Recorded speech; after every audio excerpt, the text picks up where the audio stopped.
آغاز کریں اور آپ کو بتائیں بڑی کرپشن کی بڑی کہانی سما انویسٹیگیشن یونٹ نے کھوج لگا لیا، دستاویز منظر عام پر لے آیا۔ چودھری پرویز الہی کے دست راست اور سابق پرنسپل سیکرٹری محمد خان بھٹی کے 164 کے اقبالی بیان کی کاپی حاصل کر لی۔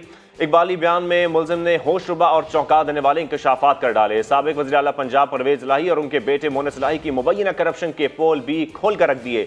محمد خان بھٹی نے خود اپنی اربوں کی کرپشن اور اختیارات سے تجاوز کی تفصیلات بھی کھول کر بیان کر دیں۔ پرویز الہی اور مونس الہی کی مبینہ کرپشن کی کہانی محمد خان بھٹی کی زبانی۔ اقبالی بیان میں اعتراف کیا کہ باپ بیٹے نے گجرات میں 5 ملین کے ٹینڈر میں 35% کک بیکس لی۔ ماسٹر پلان لاہور میں مونس الہی نے اربوں روپے لیے۔ انڈسٹریل اسٹیٹ گجرات اور حافظ آباد 2 گجرات پر 35% کک بیکس لی۔ پنجاب ماس ٹرانزٹ کی بسوں کی خریداری میں 10% کک بیکس لیں۔ سالڈ ویسٹ مینجمنٹ کے کانٹریکٹ میں بھی ایاز خان نے 7% کک بیکس لیں۔ بلڈنگ ڈویژن گجرات میں 3.5% کک بیکس فرنٹ مین سہیل نے لی۔ ایک جج نے اپنے 2 بیٹوں کو فرنٹ مین رکھا ہوا تھا۔ جج کے بیٹے کک بیکس لیتے اور تعیناتیاں بھی کرتے تھے۔ پی ٹی آئی کی قیادت اور پرویز الہی کی ہدایت تھی کہ جج کے بیٹوں کا کام نہیں رکنا چاہیے۔ محمد خان بھٹی کے اپنے اربوں روپے کے اثاثوں کی تفصیلات بھی مل گئیں۔ اعتراف کیا کہ رائیونڈ لاہور میں 4.5 ایکڑ میں فارم ہاؤس ہے۔ مونس الہی کے ذریعے شوگر مل میں 25 کروڑ روپے کی سرمایہ کاری کی۔ رحیم یار خان کی شوگر مل میں 10 کروڑ روپے کا سرمایہ لگایا۔ صرف یہی نہیں، آپ کو بتائیں کہ خواجہ موٹرز لاہور میں 10 کروڑ روپے کی انویسٹمنٹ کی گئی۔ سرگودا مال نظام حیدر کے ساتھ 7 کروڑ روپے سرمایہ کاری کی گئی، جبکہ منڈی بہاؤالدین میں 150 ایکڑ زرعی اراضی ہے۔ منڈی بہاؤالدین میں 200 جانوروں پر مشتمل ڈیری فارم ہے۔ جوہر ٹاؤن لاہور میں 8 مرلے کا گھر بھی ہے۔ یہ بھی انکشاف سامنے آیا ہے۔ آگے بڑھیں گے، آپ کو بتائیں کہ عمران خان کے خلاف توشہ خانہ کی تحقیقات میں اہم پیش رفت ہوئی ہے۔ نیب راولپنڈی کی تفتیشی ٹیم سعودی ولی عہد سے ملی گھڑی کی فروخت کا سراغ لگانے دبئی پہنچ گئی ہے۔ اہم شخصیات کے بیانات اور دستاویزات حاصل کر لیں۔ سہیل رشید رپورٹ کر رہے ہیں۔ سعودی ولی عہد سے وزیراعظم پاکستان کو تحفے میں ملی مہنگی گھڑی دبئی میں کیسے اور کس کو فروخت کی گئی، اصل قیمت کیا تھی اور کتنے میں بکی؟ نیب راولپنڈی کی تفتیشی ٹیم نے دبئی سے اہم معلومات اکٹھی کر لیں۔ نیب ذرائع کے مطابق قومی احتساب بیورو کے ڈائریکٹر محمد رضوان کی سربراہی میں 4 رکنی تحقیقاتی ٹیم دبئی پہنچی۔ گھڑی خریدنے کے دعوے دار تاجر عمر فاروق کے گھر کے علاوہ کچھ دکانوں کا دورہ بھی کیا اور اہم شواہد اکٹھے کیے۔ نیب ٹیم پاکستانی سفارت خانے بھی گئی تاکہ شواہد کی تصدیق کے علاوہ انہیں پاکستان منتقل کرنے کے لیے تمام قانونی ضابطے پورے کیے جا سکیں۔ نیب گراف کی کعبہ ایڈیشن گھڑی اور دیگر تحائف فروخت کی تحقیقات کر رہا ہے۔ گھڑی سعودی ولی عہد نے عمران خان کو بطور وزیراعظم پاکستان تحفہ دی تھی۔ نیب راولپنڈی نے عمران خان اور ان کی اہلیہ کو بھی تفتیش کے لیے 9 مارچ کے روز طلب کر رکھا ہے۔ ایک اور اہم خبر یہ ہے کہ سپریم کورٹ نے نیب کی رضاکارانہ اسکیم واپسی از خود نوٹس کیس کو بھی نمٹا دیا ہے۔ چیف جسٹس پاکستان نے کہا سرکاری ملازم پیسے دے کر کلین چٹ لیتا تھا، پھر وہی کرتا تھا۔ قانون میں جو سقم تھا وہ دور کر دیا گیا ہے اور یہ ترمیم تو بہت اچھی ترمیم ہے۔ چیف جسٹس پاکستان عمر عطا بندیال کی سربراہی میں 3 رکنی بینچ نے از خود نوٹس کیس کی سماعت کی ہے۔ ایڈیشنل اٹارنی جنرل عامر رحمان نے کہا کہ 2022 میں نیب ترامیم کے بعد سیکشن 25A کو بھی اب جرم تصور کیا جائے گا۔ جو سزا پلی بارگین میں تھی وہی اب رضاکارانہ واپسی میں بھی ہوگی۔ رقم کی رضاکارانہ واپسی کے بعد سرکاری عہدے پر 10 سال کے لیے پابندی عائد کر دی گئی ہے، جبکہ پروسیکیوٹر نیب نے کہا ہے کہ موجودہ کیس کو نیب ترامیم سے متعلق کیس کے بعد ہی سنا جائے۔ چیف جسٹس نے کہا کہ نیب کی ساری ترامیم کو چیلنج نہیں کیا گیا، صرف کچھ شکوک اور ان کو چیلنج کیا گیا ہے۔ عدالت نے کیس کے ساتھ ساتھ منسلک دیگر درخواستوں کو علیحدہ سننے کا حکم بھی دے دیا۔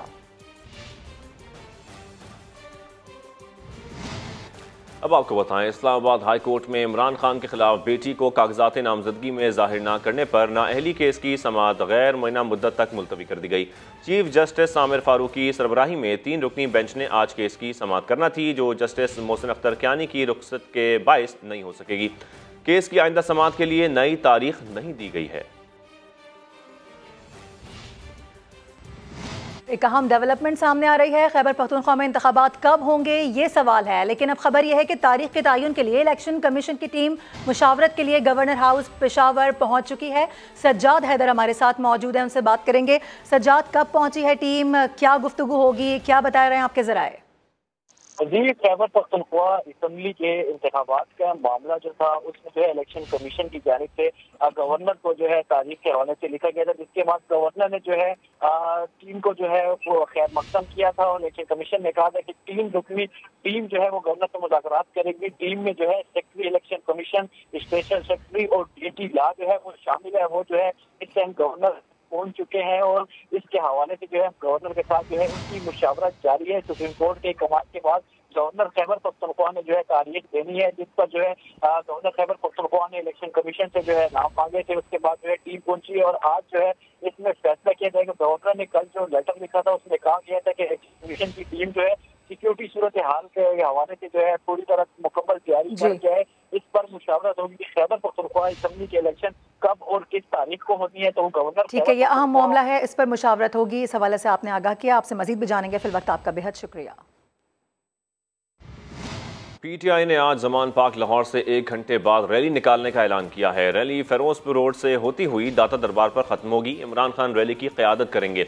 महकमा दाखिला पंजाब ने PTI को रैली से मुतालिक सिक्योरिटी के इकदाम सख्त करने के लिए मुरासला लिख दिया।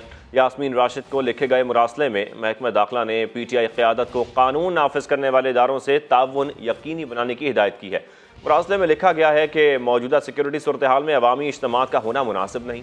ख़वातीन के आलमी दिन के मौके पर लाहौर में ख़वातीन मार्च भी है।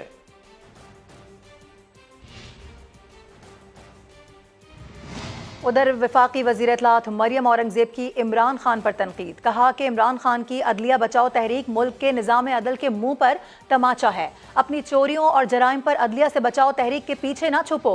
अदलिया को तब बचाना था जब साकिब निसार को झूठे, सादिक और अमीन का सर्टिफिकेट लेने के लिए फ़ोन करते थे। ट्वीट किया गया है मरियम औरंगज़ेब की जानिब से। इस वक्त समा की टेलीविजन स्क्रीन पर भी देखे जा सकता है। इमरान खान पर उनकी जानिब से शदीद तनकीद की गई है।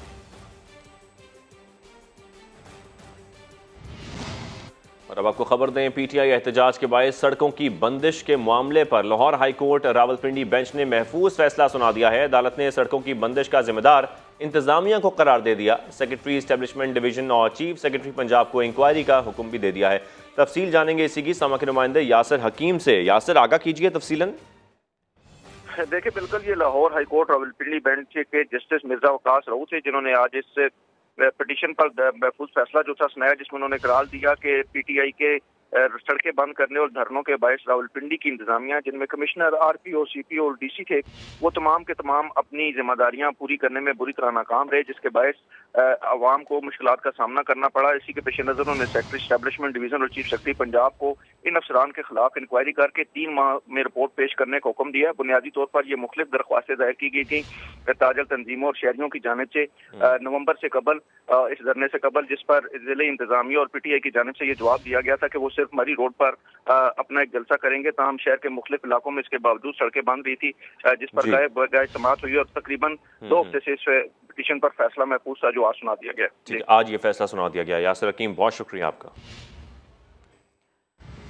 आगे बढ़े, आपको बताएं कि Lahore high court registrar office ने इमरान खान की वीडियो लिंक के जरिए अदालतों में पेशी और सिक्योरिटी के लिए दायर दरख्वास्त पर एतराज़ ख़त्म कर दिया है। अदालत ने मुतालिका बेंच के रूबरू दरख्वास्त समाअत के लिए मुकर्रर करने की सिफारिश भी कर दी है। साथ ही Lahore high court registrar office ने दरख्वास्त पर गैर मुअय्यना गैर मुतालिका पार्टीज़ को फरीक बनाने का एतराज़ आयद किया था।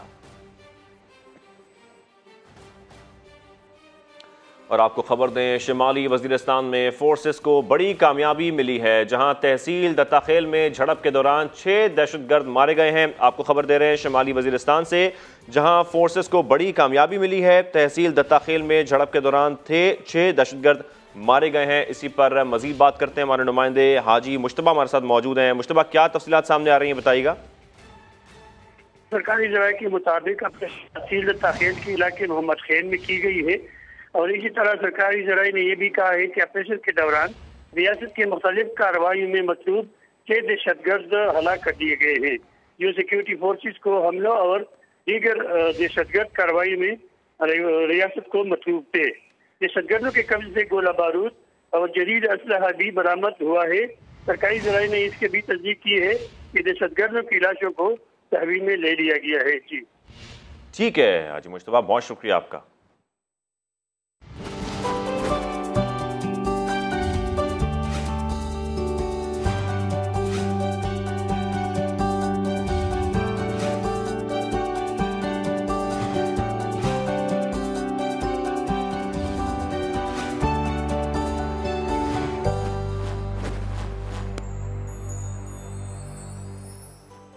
समा की तरफ से ख़वातीन का आलमी दिन मुबारक हो। पाकिस्तान समेत दुनिया भर में आज ख़वातीन के हुकूक का दिन मनाया जा रहा है।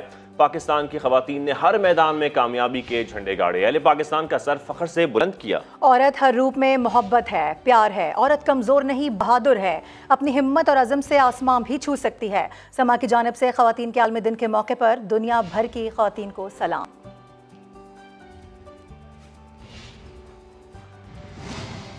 सदर मुमलिकत आरिफ अलवी और वज़ीर आज़म शहबाज शरीफ ने ख़वातीन को खराज तहसीन पेश किया है। ख़वातीन के आलमी दिन पर जारी बयान में सदर आरिफ अलवी ने कहा कि ख़वातीन को समाजी और इक़्तिसादी तौर पर बाइख्तियार बनाने की ज़रूरत है। ख़वातीन को तरक्की और आगे बढ़ने की मसावी मौक़े देने के आज़म का अदा करते हैं। डिजिटल तक़सीम ख़वातीन को बाइख्तियार बनाने की राह में बड़ी रुकावट है।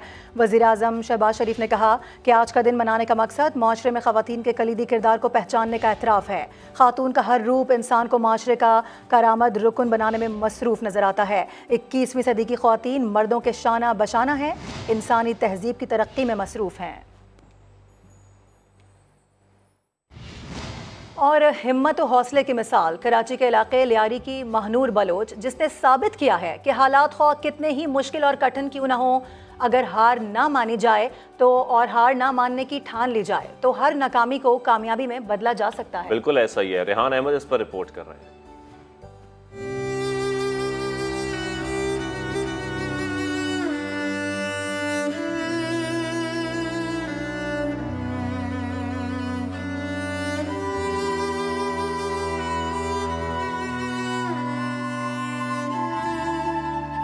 ड्राइवर वक्त और हालात ने बना दिया।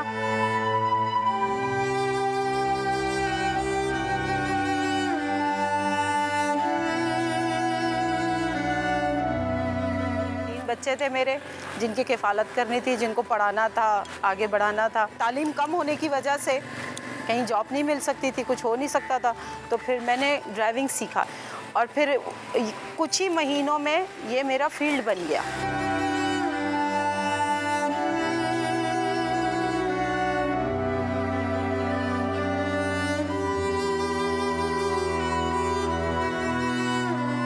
और अल्हम्दुलिल्लाह इतना हो जाता है कि मेरा घर चलता है। कोई हिसाब नहीं रखती, कोई किताब नहीं रखती कि हाँ, क्योंकि मुझे किसी को हिसाब नहीं देना है, मैं खुद मुख्तार हूँ, अपने मालिक हूँ।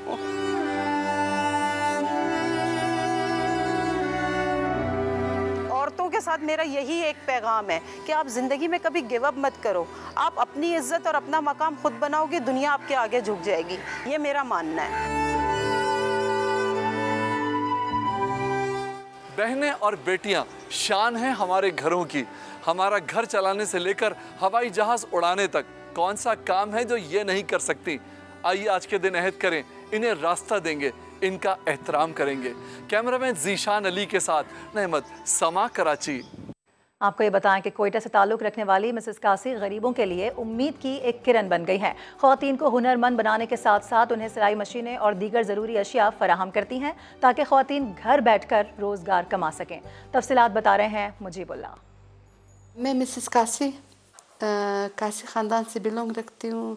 ये काम तकरीबन मेरे 55 से मेरे साथ चल रहा है।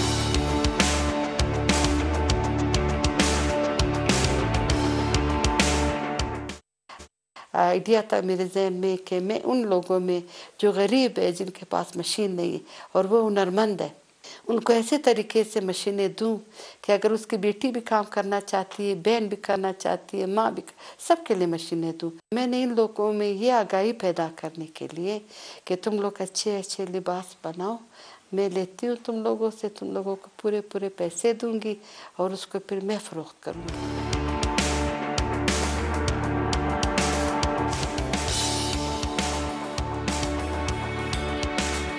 आज मेरे पास एक ऐसी जगह है कि आपकी चीज़ें मैं अपने साथ रख सकती हूँ, बिके या ना बिके, मैं आपसे ले सकती हूँ। ये आगे चल कर आपकी अपनी शॉप होगी, अपनी चीज़ें होगी, अपनी आपके बेटे शॉपकीपर होंगे। इससे पहले ये बिल्कुल ये फौत हो चुका था ये ढंग का, क्योंकि किसी की रेंज में भी नहीं था। एक औरत 2 साल की मेहनत करती कर के एक चीज़ बनाती है।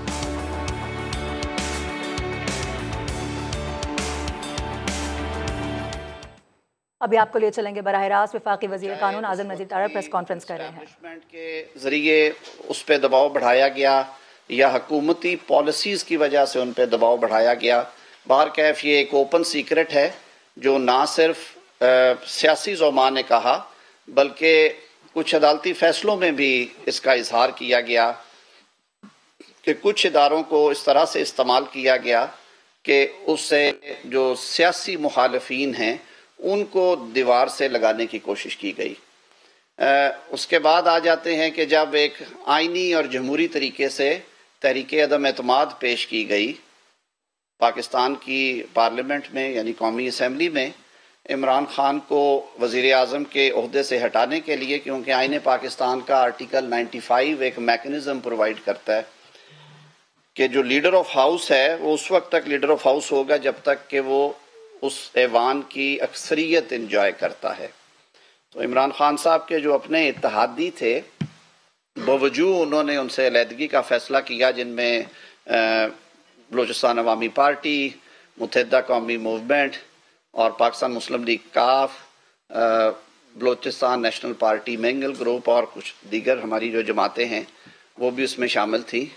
तो जिस तरह से वो सारा प्रोसेस करते हुए पाकिस्तान तहरीक इंसाफ और ख़ास तौर पे इमरान खान साहब का रवैया था, वो भी उन्हें देखना चाहिए कि उन्होंने किस तरह से अदालत पे यलगार की, अदालती फ़ैसला मानने से इनकार कर दिया, अदालती फ़ैसले को डिफीट करने के लिए और आइन को रद्द करने के लिए असम्बली जो है वो एक फ़र्जी रूलिंग मैं उसे कहूँगा, एक इंजीनियर्ड और मैनूवर्ड रूलिंग के ज़रिए एक मफरूज़े के ऊपर कौमी असम्बली तहलील कर दी गई और फिर वो अदालतें ही थी जिन्होंने कौमी असम्बली को बहाल किया। उसके बाद भी जब उन पे प्रोसीडिंग्स शुरू हुई, चाहे वो तोशा खाने के हवाले से हों, चाहे वो कंटेम्प्ट ऑफ कोर्ट के हवाले से हों, चाहे वो जजेस को डराने और धमकाने के बारे में हों, उनका जो रवैया रहा है वो किसी सूरत भी काबिल तहसीन और सताइश नहीं था। आपने हमेशा एक लाडले के तौर पे सियासत में कामयाबियां हासिल की हैं। मैं उन्हें कामयाबियां इसलिए कहूँगा कि उनके नज़दीक ये कामयाबियां ही हैं, लेकिन वो कुछ ऐसे स्याह दाग और धब्बे हैं जो कि उनके दामन पे नुमायां हैं और किसी भी सियासी रहनुमा को कोई पॉलिसी स्टेटमेंट देते हुए या किसी तहरीक का ऐलान करते हुए माजी पे भी नज़र दौड़ानी चाहिए कि उनका माजी इस हवाले से क्या रहा है। साथ ही साथ ये बात भी दुरुस्त है कि पाकिस्तान की सियासी तारीख में अदलिया के बारे में हमेशा ये शिकायत रही है, चाहे वो ज़ेरे लब रही है या बरमला रही है, कि एट टाइम्स जो स्केल्स ऑफ जस्टिस हैं, जो इंसाफ का तराजू है, उसका झुकाव जो है वो किसी एक पलड़े में बहुत ज़्यादा हो गया। हालांकि इंसाफ तो ये है कि इंसाफ दोनों पलड़ों को बराबर तोलता है, यानी कानून सबको एक नज़र से देखता है और यही हमारे आइन में आर्टिकल 25 की मंशा भी है कि किसी शख्स को आप डिस्क्रिमिनेट नहीं करेंगे एक्सेप्ट फॉर लीगल रीजंस। तो वो एक मयार जो है उसके फ़र्क आने की वजह से और वो शख्सियात के हवाले से मैं कहता हूँ, शख्सियात के हवाले से पाकिस्तान की अदालती तारीख में ये फ़र्क देखा गया कि कुछ ऐसे अदवार आए जब अदारे के सरबराहान की मैं समझता हूँ पॉलिसीज़ ऐसी थी या उनके कुछ फ़ैसले ऐसे थे जिनकी वजह से अदलिया के इदारे पे तनकीद भी हुई और उस पर उंगलियाँ उठाई गई। लोग कहते हैं कि जी आप बेजा तनकीद ना करें और अगर आप तनकीद करेंगे तो आप तौहीन अदालत के मुर्तकब होंगे। मेरी राय थोड़ी सी मुख्तलिफ है। मैं आपको हिस्टोरिकली माजी करीब में ले जाता हूँ। आप खुद कोर्ट रिपोर्टर्स भी हैं यहाँ पे बैठे हुए, आप बड़े माशाल्लाह ओपिनियन मेकर्स हैं। आपकी तारीख पे और ख़ास तौर पे सियासी और अदालती हवाले से जो इवेंट्स हुए उन पे बड़ी गहरी नज़र होती है। क्या वजह है कि पिछले 25-30 साल में अगर हम बैकग्राउंड में जाएं तो आज तक क्यों सईदुज़्ज़मान सिद्दीकी साहब, नाज़िम सिद्दीकी साहब, चीफ जस्टिस तसद्दुक़ जिलानी साहब, चीफ जस्टिस नासरुल मुल्क साहब कभी टीवी प्रोग्राम्स के या अखबारी खबरों के या मुज़ाकरों के मौजू नहीं रहे। हालांकि उन्होंने बहुत अच्छा वक्त गुजारा। उन्होंने अदालती फ़ैसलों के हवाले से हमेशा कानून और इंसाफ के ऐन मुताबिक फ़ैसले किए। किसी मुतनाज़े फ़ैसले का या किसी सियासी तनाज़े का वो हिस्सा नहीं बने।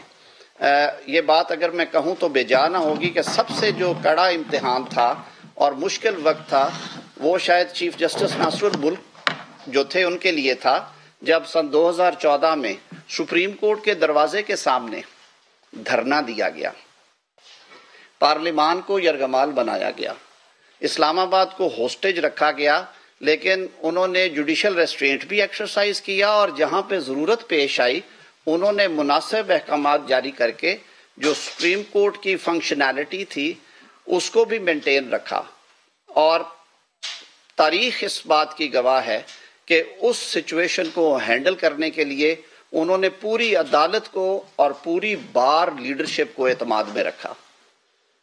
جہاں پہ تنقید ہوتی ہے وہاں پہ میرے خیال میں اداروں کے سربراہوں کے لیے خود بھی یہ ضروری ہوتا ہے کہ سیلف اکاؤنٹیبلٹی کے عمل پہ ضرور کاربند ہوں اور ضرور دیکھیں کہ ایسی کیا وجہ ہے کہ آج پاکستان کے میڈیا پہ، پاکستان کی پارلیمان کے فلور کے اوپر یا نجی محفلوں میں جو دیگر اس عرصہ میں چیف جسٹس صاحبان رہے، جسٹس ارشاد حسن خان صاحب ہیں، جسٹس شیخ ریاض صاحب ہیں، جوڈیشل ایکٹیویزم کے حوالے سے اگر میں بات کروں اور سپریم کورٹ کے اختیارات کے حوالے سے بات کروں تو جسٹس افتخار محمد چودھری صاحب ہیں، یا جسٹس ثاقب نثار صاحب اور جسٹس کھوسا صاحب ہیں، جسٹس گلزار صاحب ماضی میں ابھی چیف جسٹس تھے ہمارے۔ کیا وجہ ہے کہ ان ادوار کے بارے میں گفتگو ہوتی ہے؟ اور یہ بھی ایک حقیقت ہے کہ مختلف ادوار میں مختلف سیاسی حکومتیں اور مختلف اپوزیشنز تھی یہاں پہ، تو یہ میرے خیال میں ایک بہت بڑا سوال ہے جس کا جواب عدلیہ کو اپنی صفوں میں تلاش کرنا ہے، اور میں سمجھتا ہوں کہ یہ ایک ایسا ادارہ ہے جس کی بقا میں پاکستان کی بقا ہے، جس کی مضبوطی میں پاکستان کی مضبوطی ہے، اور جس کے سکیلز اگر درست ہوں تو میں سمجھتا ہوں کہ کوئی ایگزیکٹو اتھارٹی یا کوئی سیاسی گروہ جو ہے وہ ملک میں انتشار یا انارکی یا ملکی سطح پہ کوئی اس طرح کی کوئی موو نہیں کر سکتا جس کو ریاست پاکستان کو نقصان پہنچے۔ آج بھی جو ہو رہا ہے، عمران خان صاحب کو تھوڑا اپنے دامن میں دیکھنا ہے کہ عدالتیں آپ کو نوٹسز بھیجتی ہیں، آپ اپنی مرضی سے جاتے ہیں، عدالتیں آپ کو سمن کرتی ہیں، آپ اپنی مرضی سے جاتے ہیں، آپ تمسخر اڑاتے ہیں، عدالتیں آپ کے بیلیبل یا نان بیلیبل وارنٹس نکالتی ہیں، آپ کو اشتہاری قرار دیتی ہیں، آپ اپنی مرضی سے اس کا تعین کرتے ہیں کہ میں نے کب جانا ہے اور کب نہیں جانا۔ آپ کے پیغامات جاتے ہیں عدالتوں کو کہ اس کمرہ عدالت میں پیش ہونے کی بجائے میں پریفر کروں گا کہ میں ایک دیگر عمارت جو یہاں پہ 2 کلومیٹر دور ہے اس کے کمرہ عدالت میں پیش ہوں۔ یہ ایک انہونا میں کہتا ہوں مطالبہ ہے جو میرے لیے بڑا تکلیف دہ تھا کہ عدالت کو آپ پیغام بھیجیں کہ مجھے آپ کی سیٹ پہ اعتراض ہے، آپ بلاک اے میں سے اٹھ کے تیسری کسی عمارت کے بلاک بی میں جا کے بیٹھے، میں آپ کے پاس پیش ہونا چاہتا ہوں۔ آپ ایک طرف تو کہتے ہیں کہ انصاف سب کے لیے یکساں ہو، اور آپ نے نعرہ لگایا کہ ہم پاکستان میں انصاف کے لیے تحریک چلا رہے ہیں، اور دوسری طرف آپ انڈرمائن کرتے ہیں، آپ عدالت کے میں سمجھتا ہوں تقدس اور تقریب کو پامال کرتے ہیں جب آپ یہ حرکتیں کرتے ہیں۔ ذہن میں رکھیے کہ عدالت چاہے معزز میجسٹریٹ صاحب کی ہو، سول عدالت ہو، یا عدالت عالیہ یا عدالت عظمیٰ ہو، عدالت پاکستان کے شہری کے لیے پاکستانی آئین اور پاکستان کے قانون کے تحت ہر عدالت کا جو اس کا جو عزت اور تکریم اور منصب ہے وہ بالا تر ہے اور وہ بلند ترین ہے اور وہ ہونا چاہیے۔ یہ بات درست ہے کہ عدالتوں پہ تنقید دونوں اطراف سے ہوتی ہے، اور جب کوئی فیصلے ایسے متنازع ہوں تو لوگ اس پہ بات کرتے ہیں، لیکن ایک چیز جس پہ زیرو کمپرومائز ہونا چاہیے وہ عدالتی پروسیسز ہیں کہ آپ کو عدالت بلاتی ہے، آپ عدالت میں پیش ہوں۔ آپ نے ماضی قریب میں دیکھا لاکھ تنقید ہوئی، لاکھ باتیں ہوئی اس بات پہ کہ پاکستان کے منتخب وزیر اعظم میاں محمد نواز شریف کو ایک انجینئرڈ طریقے سے اقتدار سے الگ کیا گیا، جس طرح انہیں وزارت عظمیٰ سے ہٹایا گیا، جس طرح یوسف رضا گیلانی صاحب کو یک بجنجش قلم وزارت عظمیٰ کے عہدے سے پاکستان کے 20 کروڑ عوام کے منتخب وزیر اعظم کو اور پھر بعد میں میاں نواز شریف کو जिस तरह घर भेजा गया, इस पे सवालिया निशान उठे, लेकिन तनकीद ज़रूर की मियां मोहम्मद नवाज शरीफ ने अदालती फैसले की तामील में जिस, मैं कहता हूँ, मतानत के साथ और जिस इनकसारी के साथ जुडिशल प्रोसेस का सामना किया। आप सब लोग वो प्रोसीडिंग्स कवर करते रहे हैं जो इस्लामाबाद की एहतसाब अदालतों में होती थी।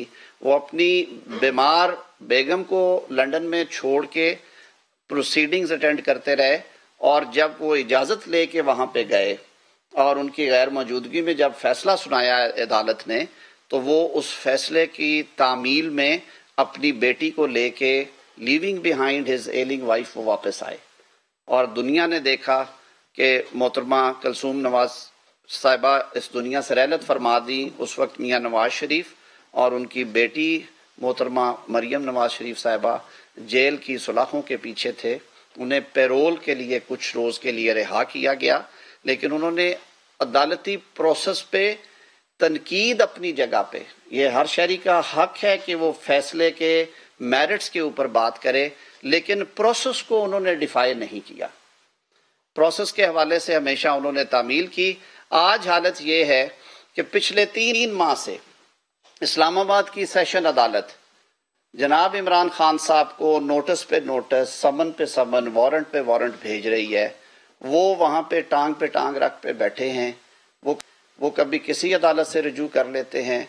हद तो ये है कि वो इस्लामाबाद आए, उन्होंने अदालत आलिया की पेशी भुगती, उन्होंने एक और स्पेशल कोर्ट की पेशी भुगती, लेकिन जिस अदालत में उनके खिलाफ उस दिन फर्द जुर्म आयद होना थी और जिस अदालत ने उनको समन कर रखा था बारहा, उन्होंने ये जहमत ही गवारा नहीं की कि वो उस अदालत में भी पेश हो जाए। तो अदलिया बचाओ की तहरीक चलाने से पहले मैं समझता हूँ कि आपको अपने किरदार पे, अपने माजी पे भी नज़र डालनी चाहिए और अपने कंडक्ट को सामने रखना चाहिए कि अदालतों पे चढ़ाई जब आपके खिलाफ फैसला हुआ, आपने ये चढ़ाई नहीं की?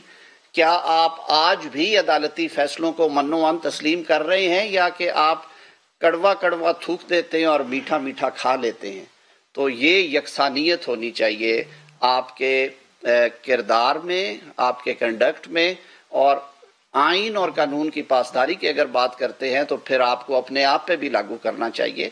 आप 3.5 साल से ज़ायद अरसा इश्तिहारी रहे और मुल्क के वज़ीर आज़म के तौर पे बैठे रहे, और वजारत उज़्मा छोड़ने से चंद दिन पहले आपको ख्याल आया कि कहीं उन मुकदमात में PTV पे हमले का केस हो या पार्लिमान पे हमले का केस हो, वो दहशतगर्दी के मुकदमात थे। फिर जाके आपने अदालत के सामने सरेंडर किया। तो ये कुछ बातें थी जो कि कौम के सामने रखना ज़रूरी थी कि हमारे जो सियासी रहनुमा हैं वो अपने किरदार के हवाले से, अपने रवैयों के हवाले से अवाम आपको देख रही है और अवाम अपने फैसले में कभी गलत नहीं होती। बहुत शुक्रिया। मलिक सईद साहब, बोल टीवी से। सर ये बताइएगा कि अभी जो मेन चीज़ है वो ये चल रही है कि इलेक्शन कमीशन सुप्रीम कोर्ट के फैसले पे इम्प्लीमेंट नहीं कर रहा और तारीख सूबाई इलेक्शंस की नहीं दी गई। तो हुकूमत क्या समझ रही है, एक तरफ माली मामला भी हैं, दूसरी तरफ सुप्रीम कोर्ट का हुक्म भी है, अमन ओमान की भी जो है वो सूरत हाल है। तो इस टाइम वफाकी हुकूमत का क्या मौक़िफ़ है इलेक्शन के हवाले से? देखिए, वफाक के वकील ने, अटॉर्नी जनरल ने अदालत उज़्मा के सामने कुछ हक़ाइक़ रखे थे और कुछ सियासी जमातों के जब वकला को अदालत ने नोटिस किया और उन्हें बुलाया तो उन्होंने भी कुछ हक़ाइक़ अदालत के सामने रखे। अदालत ने उसके बावजूद एक फ़ैसला जारी किया और उस फैसले में गो के ज़ाहिर है उन्होंने ये गुंजाइश रखी कि जो आइन के आर्टिकल 254 में ये गुंजाइश है कि जो 90 रोज़ की कैद है वो किसी भी इलेक्शन को गैर कानूनी या गैर आइनी करार नहीं देती। ये लिखा है आर्टिकल 254 में कि आईने पाकिस्तान में अगर किसी चीज़ ने या किसी फेल ने किसी मुकर्ररा मुद्दत में होना है और वो फेल मुकर्ररा मुद्दत में नहीं हो सका तो सिर्फ इस वजह से वो गैर आइनी नहीं होगा कि वो 90 रोज़ या 30 रोज़ या 60 रोज़ में वो अमल नहीं हुआ। इस दफ़ा भी देखिए कि वो जो 90 रोज़ की कैद थी वो तो निकल गई। अदालत उज़्मा के सामने तब भी ये रखा गया कि देखिए आम इंतखाबात पे अरबों रुपया खर्च होना है। पाकिस्तान में डिजिटल मरदमशुमारी हो रही है जो कि पाकिस्तान तहरीक इंसाफ की हुकूमत ने तमाम पॉलिटिकल पार्टी से कंसेंसस के तहत एक मुआहदा तय करके जो दस्तखत शुदा मुआहदा है اس کا تعین کیا کہ اگلی مردم شماری جو ہے وہ اس سال میں ہوگی اور نئے انتخابات اس مردم شماری پہ ہوں گے اور وہ ڈیجیٹل ہوگی تاکہ ساری سیاسی جماعتوں اور پاکستان میں بسنے والے مختلف طبقات کے جو ریزرویشنز تحفظات تھے وہ دور ہو جائیں۔ 35 ارب روپے کی کثیر رقم اس خانہ شماری اور مردم شماری پہ لگ رہی ہے، جو کہ اگلے چند ہفتوں میں 3 یا 4 ہفتوں میں کنکلوڈ ہونے پہ ہے اور اپریل کے اینڈ تک اس کی رپورٹ آ جائے گی۔ اب آدھے ملک میں تو انتخابات ہوں پرانی مردم شماری پہ اور باقی ملک کے انتخابات ہوں نئی مردم شماری کے، کل کو ہلکے چینج ہو جانے نئی مردم شماری کے بعد جو سیٹیں کسی وجہ سے ضمنی انتخابات کے لیے خالی ہوں گی ان میں بھی یہ کنفیوژن پڑی رہے گی۔ دوسرا، ہمارا آئین اگر 224 آرٹیکل 1 کلوز میں یہ کہتا ہے کہ انتخابات اسمبلی ڈیزولوشن کی شکل میں 90 روز میں ہونے ہیں تو وہی 224 ایک پوری سکیم متعارف کرواتا ہے۔ آئین کے آرٹیکل 224 میں ایک نئی سکیم دی گئی 18ویں ترمیم کے ذریعے، جس میں کہا گیا کہ بالکل جو نیوٹرل نگران ہیں وہ حکومت چلائیں گے ان دنوں میں، اور ان کا تقرر ہوگا وزیر اعظم اور لیڈر آف اپوزیشن کی مشاورت سے۔ وزیر اعلیٰ جو کہ آؤٹ گوئنگ ہے اور اس صوبے کے لیڈر آف اپوزیشن کی مشاورت سے، اگر ان میں طے نہیں پاتا تو اپوزیشن اور حکومتی بینچوں کی ایک کمیٹی تجویز کی گئی آئین میں، وہ اس پہ ڈیلیبریٹ کریں گے۔ اگر ان سے مسئلہ نہیں حل ہوتا تو وہ الیکشن کمیشن جو کہ لیڈر آف اپوزیشن اور لیڈر آف ہاؤس نے باہمی مشاورت کے بعد مقرر کیا ہوا ہے کہ نیوٹرل کمیشن ہے، پھر وہ 5 رکنی کمیشن ان کی تعیناتی کرے گی۔ آپ نے دیکھا کہ کے پی میں وہ تعیناتی ہنسی خوشی ہو گئی، حکومت اور اپوزیشن میں طے ہو گیا کہ اعظم خان صاحب جو ہیں وہ نگران وزیر اعلیٰ ہوں گے۔ پنجاب میں اس پہ ڈیڈ لاک آیا، 4 نام بھیجے گئے، ان 4 ناموں میں سے 1-2 ٹیکنیکلی ناک آؤٹ ہوئے، جو 2 نام بچے ان میں سے الیکشن کمیشن نے محسن نقوی کے نام پہ اتفاق کیا۔ کیوں یہ دیا گیا کہ ہمارے انتخابات پہ ہمیشہ انگلیاں اٹھی۔ 1977 کے انتخابات میں ذوالفقار علی بھٹو صاحب شاید جینون جو پروسیس آف ووٹ کے ذریعے جیتے ہوئے، لیکن کیونکہ حکومتی کنٹرول ان کا تھا، تحریک شروع کی گئی اور یہ کہا گیا کہ انتخابات جو ہیں ان میں دھاندلی ہوئی ہے۔ 1985 کے غیر جماعتی انتخابات کو کسی نے مانا ہی نہیں ہے۔ 1988 1990 کے انتخابات پہ بھی انگلیاں اٹھتی رہیں۔ یہ سلسلہ جاری رہا۔ پہلے نگران صدر مملکت مقرر کرتے تھے، پھر ہم نے کانسٹیٹیوشنل امینڈمنٹ کر کے کہا کہ نگران بالکل نیوٹرل لوگ ہوں گے اور یہ پروسیس ہوگا۔ اب 224 کو ایز اے ہول پڑھیں تو اس کا کریکس یہ ہے کہ عام انتخابات ملک میں جب ہوں یہاں پہ نگران حکومتیں ہونی چاہیے۔ آج صورتحال یہ ہے کہ وفاق میں سیاسی حکومت ہے، سندھ اور بلوچستان جہاں پہ انتخابات نہیں ہو رہے وہاں پہ سیاسی حکومتیں ہیں، لیکن پنجاب اور کے پی میں نگران حکومتیں ہیں۔ لیکن کیا وفاقی حکومت کے سیاسی حکومت کے ہوتے ہوئے پنجاب اور کے پی کے انتخابات ہوتے ہیں اور ان میں نتائج اگر لاڈلا خان کے حق میں نہیں آتے تو کیا وہ مانیں گے ان انتخابات کو؟ کیا ایک پھر نئی تحریک کی بات نہیں چلے گی؟ اسی طرح سچویشن 2 میں چلے جائیے۔ اکتوبر میں جب قومی اسمبلی کے انتخابات ہونے ہیں آئینی مدت کے مطابق، تو کیا اس وقت قومی اسمبلی کے انتخابات جس نے پاکستان کی پارلیمان کو بنانا ہے، ان انتخابات نے، کیا ان انتخابات کے وقت پنجاب اور خیبر پختونخوا میں سیاسی حکومتیں نہیں ہوں گی اور 18ویں ترمیم کے بعد 90% اختیارات، چاہے وہ پولیس ہے، چاہے وہ سول بیوروکریسی ہے، چاہے وہ محکمہ صحت ہے، چاہے الیکشن کروانے والا محکمہ تعلیم ہے، وہ سب صوبائی حکومتوں کے پاس ہوں گے؟ تو کیا عوام یہ ایکسپیکٹ کریں گے کہ وہ انتخابات بھی ٹرانسپیرنٹ ہوں گے؟ یہ سوالات تھے جن کے جوابات میرے خیال میں آرٹیکل 224 کو پوری طرح پڑھ کے عدالت کو دینے چاہیے تھے، لیکن وہ فیصلہ اتنی عجلت میں ہوا، اور اس میں جو اس وقت بھی میری آج بھی وہ رائے ہے کہ جو میجورٹی کا ڈیسیژن تھا کہ یہ سو موٹو جو لیا گیا ہے اس کی ضرورت نہیں ہے، یہ معاملات کیونکہ آلریڈی ہائی کورٹس میں تھے انہیں کرنے چاہیے تھے۔ اس سارے تنازع کو بھی نظر انداز کرتے ہوئے 4 جج صاحبان کی آراء کو نظر انداز کرتے ہوئے فیصلہ اناؤنس کر دیا گیا۔ اب آپ کہتے ہیں کہ جی آج وفاقی حکومت کا بالکل جو جوابات وفاقی حکومت نے فائننس کے حوالے سے، منسٹری آف انٹیریئر اور وزارت دفاع نے سیکیورٹی کی صورتحال کے بارے میں دیے ہوئے ہیں، وہ کنسرنز آج بھی ہیں، اور شاید اسی وجہ سے گورنر خیبر پختونخوا اور پنجاب کی جو سول انتظامیہ ہے اس کا اور الیکشن کمیشن میں خط و خطابت یا مشاورت کا عمل جاری ہے۔ الیکشن کمیشن کی آرٹیکل 218(3) کے تحت یہ ذمہ داری ہے کہ وہ انتخابات کو شفاف طریقے سے، غیر جانبدارانہ طریقے سے اور منصفانہ طریقے سے کروائے، اور اس کے لیے ایک کنجینیل ایٹماسفیئر کا، اچھے حالات کا ہونا ضروری ہے۔ کوئی الیکشن سے نہیں بھاگ رہا۔ الیکشن سیاسی جماعتیں بنی اس لیے ہیں کہ وہ انتخابات میں حصہ لیں۔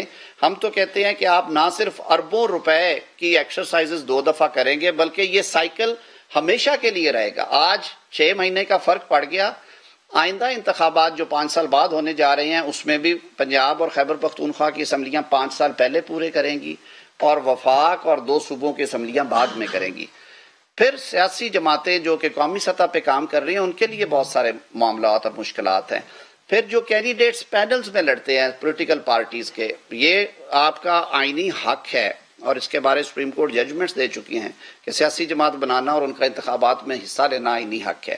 تو سیاسی جماعت کو آپ ایک لیول پلینگ فیلڈ تو دیں۔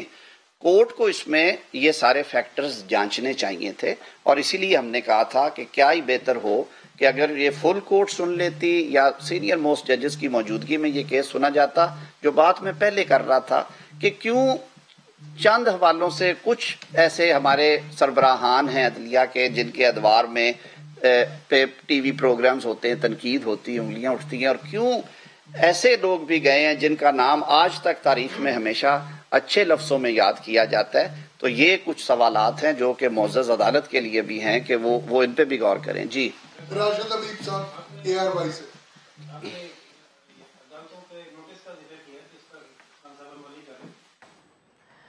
آپ کو بتائیں کہ اعظم نذیر تارڑ گفتگو کر رہے تھے۔